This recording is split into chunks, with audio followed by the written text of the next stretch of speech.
Dear students, पिछले lecture में आपने राउल्ट्स लॉ और हेनरी लॉ को समझा था। तो आज उन्हीं से रिलेटेड एक इम्पोर्टेंट क्वेश्चन देखते हैं और इसमें हमें ये डिस्कस करना है कि जो राउल्ट्स लॉ है that is a special case of Henry's law. तो देखते हैं कि वो कैसे आता है, तो इसको समझिए। तो आपको करना यह है कि राउल्ट्स लॉ को ये प्रूव करना है कि वो एक हेनरीज लॉ का ही एक स्पेशल केस है। तो पहले आप देखिए कि हेनरीज लॉ की डेफिनेशन क्या थी। तो उसमें आपको ये बताया गया था कि किसी लिक्विड के अंदर अगर कोई गैस को डिज़ोल्व करना है, गैस सपोज ए है, तो उसका जो अमाउंट है जो उस लिक्विड में डिज़ोल्व हो सकती है, तो that will depend on pressure above the gas. जो गैस के ऊपर जो प्रेशर लगा होगा वो उसी पे डिपेंड करेगी। तो गैस की जो अमाउंट है वो हमने डिफाइन की थी मोल फ्रैक्शन की टर्म में। तो देखते हैं हेनरी लॉ क्या था कि mole fraction of a gas dissolved is directly proportional to pressure. तो वो प्रेशर पे डिपेंड करती थी। इसको हम यहाँ पर क्या करते हैं, कोई कांस्टेंट लगा लेते हैं और अब यहाँ से क्या निकालते हैं, P। तो हम ये गैस A ले लेते हैं, तो A के मोल फ्रैक्शन जो प्रेशर ऑफ A है, तो यहाँ भी A ले लेते हैं, यहाँ भी A ले लेते हैं। तो यहाँ पर आप निकालेंगे PA जो आ जाएगा आपके पास 1/K और ये क्या आ गया X। तो इसको हम एक और कांस्टेंट ले लेते हैं। तो देखिए ये क्या बन जाएगा, PA जो है ये KH जो हेनरी कांस्टेंट था और ये X। तो ये एक फार्मूला था, इसको हम ले लेते हैं इक्वेशन 1 जो हेनरी लॉ में हमने ड्राइव किया था। इन प्रेशर ऑफ गैस जो है वो मोल फ्रैक्शन के प्रोपोर्शनल और ये कांस्टेंट है जिसको बोलते थे हेनरी कांस्टेंट। तो ये तो था हेनरी लॉ। तो आगे राउल्ट्स लॉ अगर आप देखते हैं वो लिक्विड के केस में आपको बताया गया था कि किसी लिक्विड के अंदर अगर ये कोई लिक्विड है A है, इसका पार्शियल प्रेशर प्योर स्टेट में A है, इसको जब हम किसी सॉल्यूशन में डालेंगे, उसमें एक और लिक्विड होगा, तो इसका प्रेशर जो है सॉल्यूशन के अंदर कितना होगा वो डिपेंड करेगा कि इसके मोल फ्रैक्शन पर। कितना तो मोल फ्रैक्शन इसमें डाला है और कितना इसका प्योर स्टेट में प्रेशर था। तो राउल्ट्स लॉ के अकॉर्डिंग क्या था, राउल्ट्स लॉ क्या कहता था कि pressure of a substance A in the solution is equal to its mole fraction in the solution multiplied by its vapor pressure in pure state। तो प्योर स्टेट वाले को इस तरह से रिप्रेजेंट करते हैं।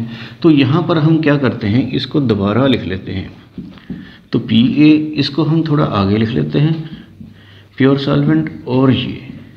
तो यहाँ पर आप इस इक्वेशन को ले लीजिए, इक्वेशन 2। तो अब हेनरी लॉ वाली इक्वेशन को राउल्ट्स लॉ से अगर आप कंपैरिजन करें तो यहाँ पे आप देखेंगे कि प्रेशर जो है किसी सब्सटेंस का, किसी लिक्विड का प्योर स्टेट में तो क्या होता है, कांस्टेंट ही होता है।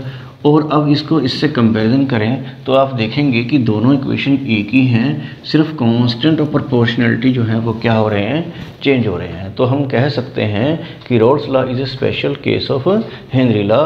बोथ इक्वेशंस जो हैं वो सेम हैं बट कांस्टेंट और प्रोपोर्शनलिटी डिफरेंट है। तो इस तरीके से आप सिंपल मैथमेटिकली ये प्रूव कर सकते हैं कि Raoult's law is a special case of Henry law. तो आगे एक फार्मूला देखते हैं, मोल fraction of any component in vapour phase. तो जो राउल्ट्स लॉ में आपने पढ़ा था कि जिसमें एक सोल्यूशन है, सपोज दो कंपोनेंट हैं, एक A है एक B है। तो जो A कंपोनेंट था उसका वेपर प्रेशर प्योर स्टेट में सपोज PA है नॉट PA नॉट, और जो दूसरा कंपोनेंट था सपोज उसका ये इसको हम B मान लेते हैं और इसका प्रेशर जो है वो सपोज PB नॉट है। तो इन दोनों को हम मिक्स करते हैं तो राउल्ट्स लॉ से आपके पास आ जाता था कि इसका कितना वेपर प्रेशर होगा सोल्यूशन के अंदर, उसको पार्शियल प्रेशर बोलते हैं, और इसका कितना होगा और टोटल कितना होगा।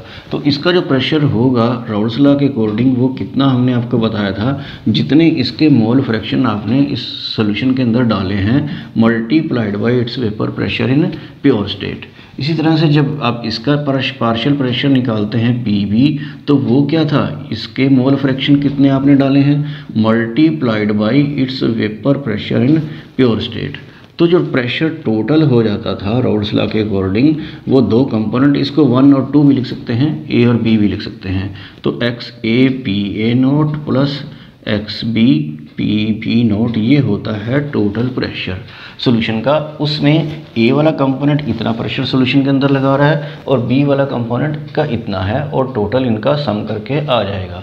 तो जब इनके वेपर्स बनेंगे तो वेपर फेस में यहाँ पर किसकी क्वांटिटी कितनी होगी वो डिपेंड करता है कि उसका पार्शियल प्रेशर कितना है। तो मोल fraction of any component in vapour face अगर आपको कैलकुलेट करना है तो उसका देखना है कि उसका मोल फ्रैक्शन आपको पता है कि वो रेशो होती है number of moles divided by total number of moles. तो यहाँ पर अगर मोल फ्रैक्शन इसके निकालने हैं किसी कंपोनेंट के वेपर फेस में तो उसका जो फार्मूला बनेगा वो इसका partial pressure divided by total, तो ए का आएगा, इसी तरह से बी का आएगा।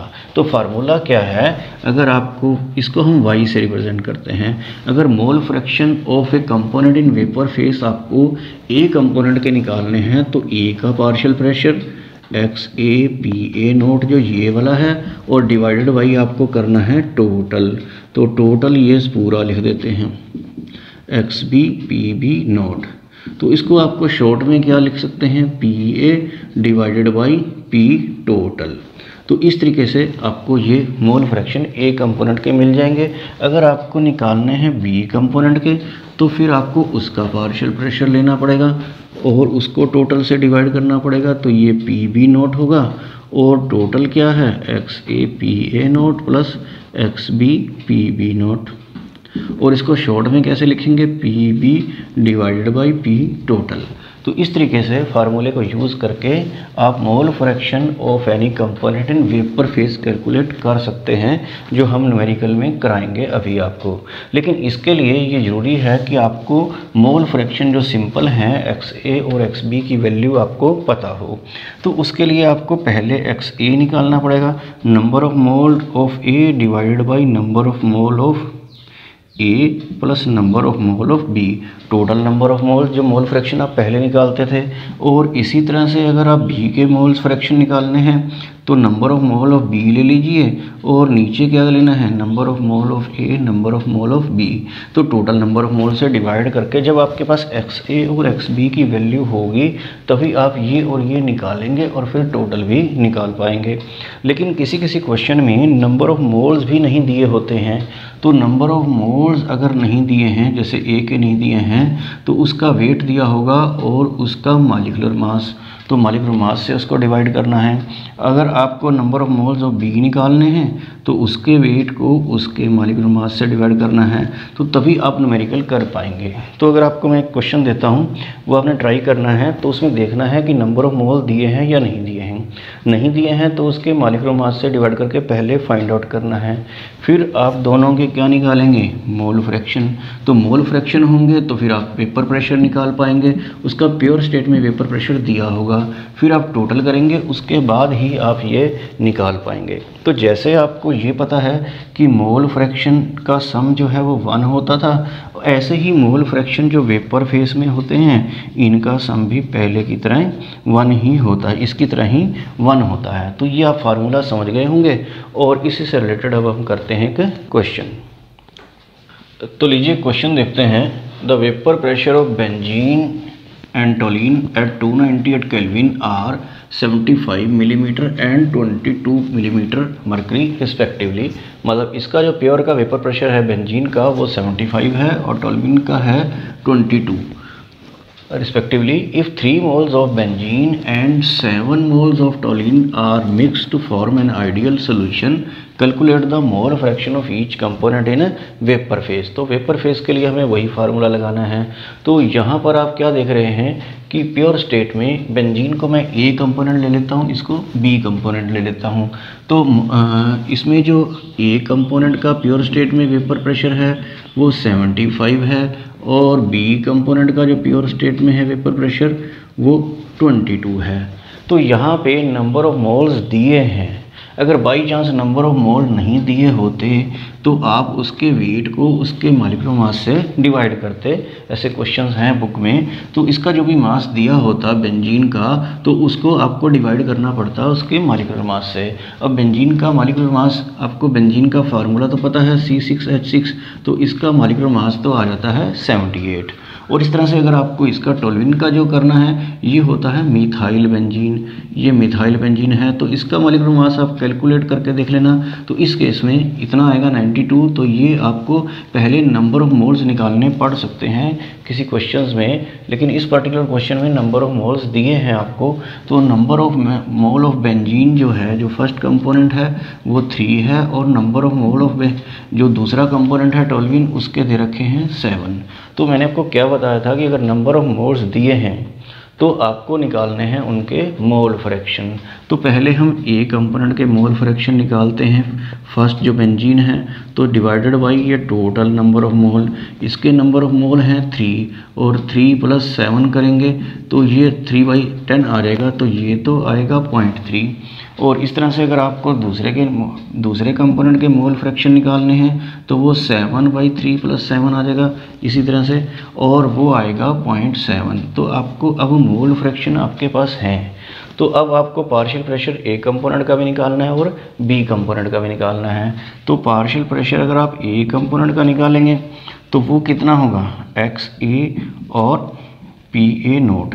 तो XA आपके पास कितना है, मोल फ्रैक्शन इसका है 0.3, और आगे जो मोल इसका जो वेपर प्रेशर है प्योर स्टेट में इसका बेंजीन का कितना है 75। तो जब आप इसको इससे मल्टीप्लाई करेंगे तो ये अप्रोक्सीमेटली आ जाएगा 22.5।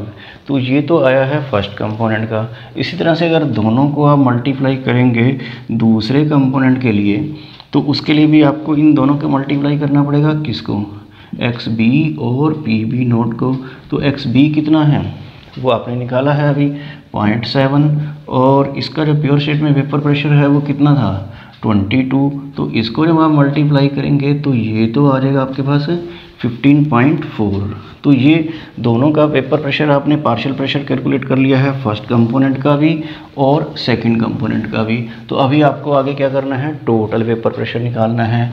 तो प्रेशर टोटल कितना होगा, टोटल वेपर प्रेशर जो है इन दोनों का सम हो जाएगा 22.5 + 15.4। तो ये जो टोटल सम करेंगे आप तो ये आ जाएगा 37.9।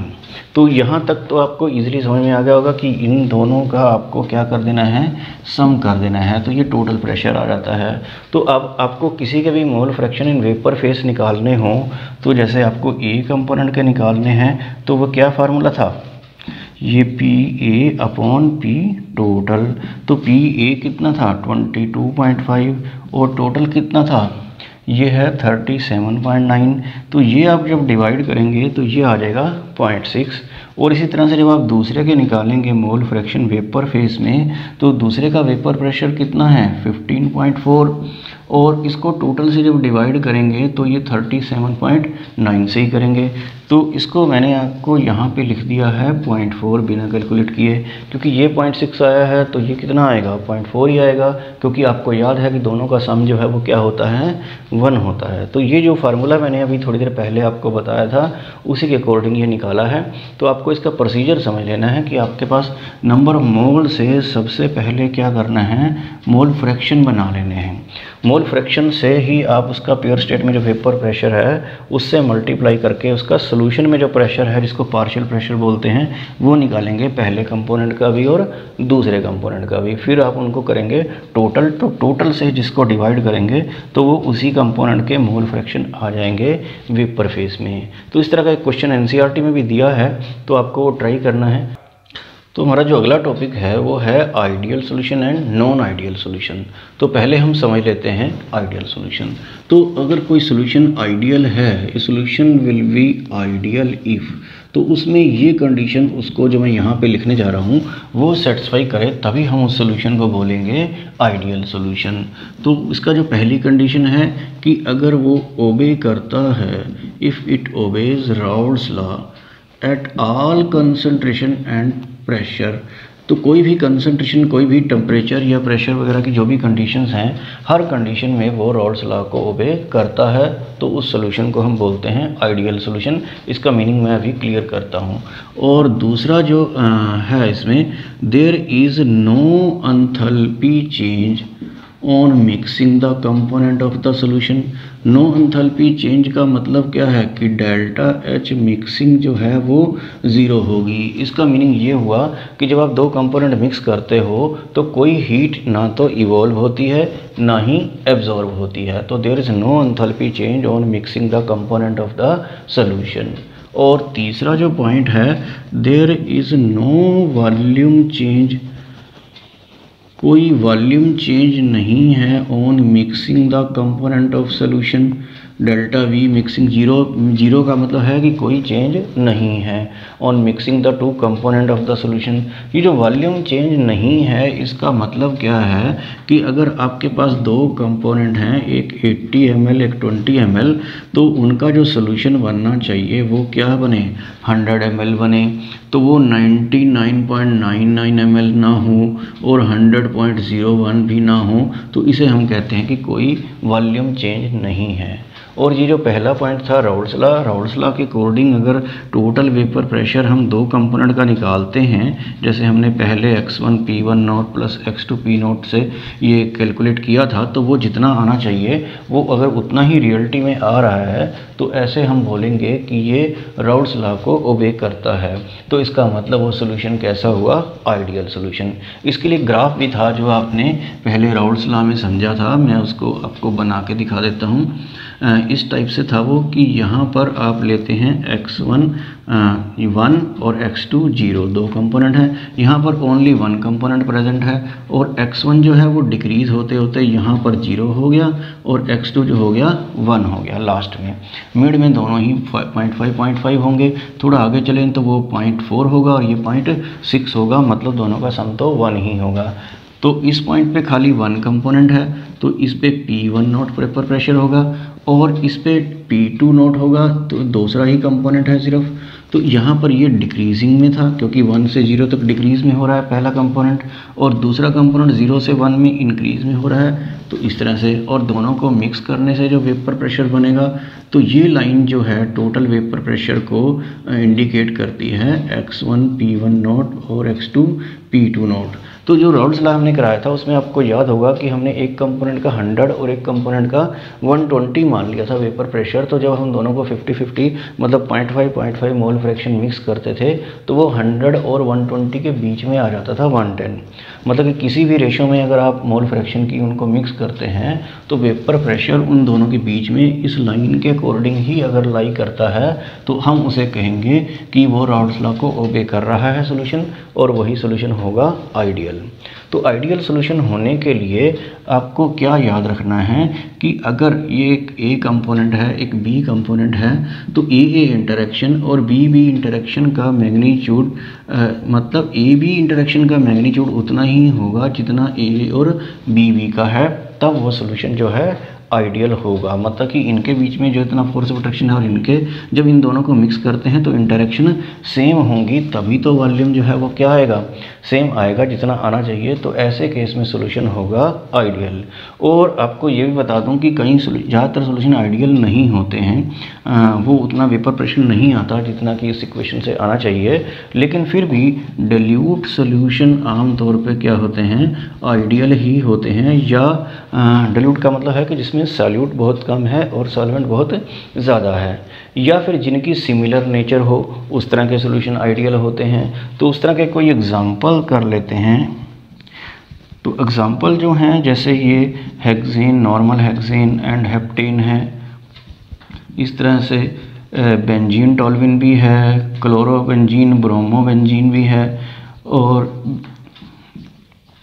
इस तरह से और भी काफ़ी एग्जांपल हैं जो सोल्यूशन आइडियल सोल्यूशन होते हैं। तो आपको क्या करना है आइडियल सोल्यूशन में, जब भी एग्जाम में आए तो इसकी ये 3 पॉइंट्स आपको लिखने होते हैं। Solution is said to be ideal if it obey Raoult's law, there is no enthalpy change on mixing the component, there is no volume change.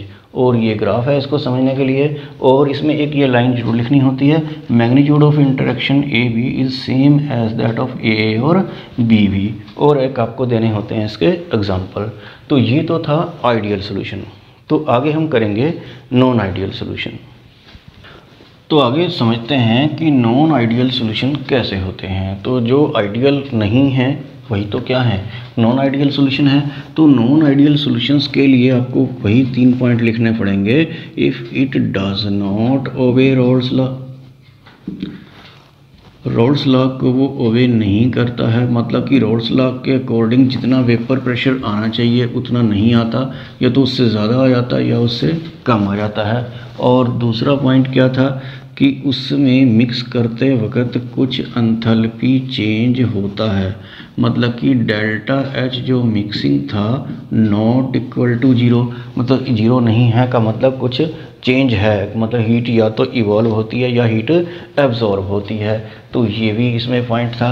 और तीसरा पॉइंट क्या है कि उसको मिक्स करते वक्त कुछ वॉल्यूम चेंज भी होता है, मतलब कि delta V mixing not equal to zero, मतलब चेंज ज़ीरो नहीं है, मतलब कि कुछ चेंज है तो वॉल्यूम माइनर चेंज हो जाता है। तो ये सारे पॉइंट हैं नॉन आइडियल सॉल्यूशन में। तो सॉल्यूशन नॉन आइडियल होता क्यों है, मान लीजिए दो कंपोनेंट हैं ए और बी, तो ए इंटरेक्शन या बी इंटरेक्शन का मैग्नीट्यूड जो है वो कितना है, वो देखना है कि ए बी इंटरेक्शन का जो मैग्नीट्यूड है that is not equal to a और बी इंटरेक्शन, जो उनके बीच में फोर्स ऑफ अट्रैक्शन है, तो वो उतना नहीं है जितना दोनों को मिक्स करने पर होता है। या तो ये ए बी इंटरेक्शन पहले से स्ट्रोंगर हो जाती हैं या पहले से वीकर हो जाती हैं। अगर ये ए बी इंटरेक्शन स्ट्रॉन्ग हो गई तो वेपर प्रेशर पहले से थोड़ा कम आ जाएगा। अगर ए बी इंटरेक्शन जो है पहले से वीक हो गई, मॉलिक्यूल उतना अच्छे से नहीं जुड़े, तो वेपर प्रेशर पहले से थोड़ा ज़्यादा आ जाएगा। तो ये आपको समझना है कि इस केस में जब इन दोनों कंपोनेंट को मिक्स करते हैं तो इंटरेक्शन का मैग्नीट्यूड सेम नहीं रहता है। तो इससे होता क्या है कि जितना वेपर प्रेशर आना चाहिए उतना नहीं आता, तो जो आइडियल बिहेवियर से वो थोड़ा सा डेविएट कर देते हैं। तो अगर आइडियल बिहेवियर से वेपर प्रेशर थोड़ा ज़्यादा आ जाए तो उस तरह की डेविएशन को तो बोलते हैं पॉजिटिव डेविएशन।